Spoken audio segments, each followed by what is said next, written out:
Hey, what's going on, entrepreneurs, future business owners, persons seeking self-development? It's Crass Businessman here. Today I want to talk about mapping out the ideal you. Today's quote of the day is, "A man who dares to waste 1 hour of time has not discovered the value of life." And that's from Charles Darwin. So I recently came across some resistance. There have been a lot of ideas going around in my head, and I've been thinking about a lot of different paths that I could take in life that lead in vastly different directions. But I understand that the reality is you can really only do one thing at a time. That is, if you wish to be stellar at it. This is mainly because it requires your full focus and attention.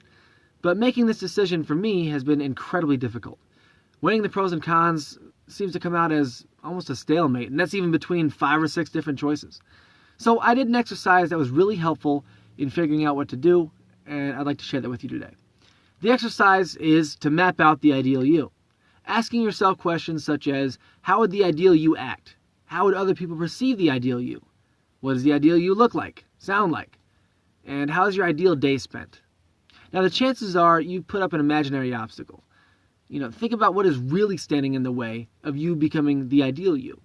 It's probably actually not what you think, and it might not even exist.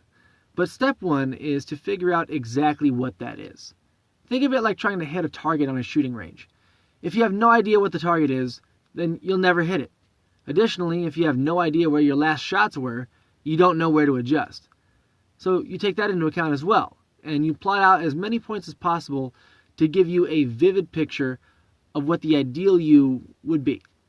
And the best part is that there's really no wrong answers. You can be as wild as you want to be. The point of this exercise is to determine with clarity how you want to be so that you can start becoming that. And that's one of the most important things you can do in life itself. Step 2 is to determine exactly how far off you are from becoming that person. You want to try to use math as best you can in this one. That way you take a lot of the bias out of it. And then step 3 is figuring out a solid plan to get you from where you are now to where you need to be. And what's great about it is that you can figure out what actions need to be taken and then break them down into small daily tasks. For example, if the ideal you is more well-read, the action you can take is to read more books. You break that down to 10 pages a night, and you're well on your way. It really is as simple as that for the majority of the goals you're going to have. So remember, it's just 3 steps. And that's about it for this video, guys.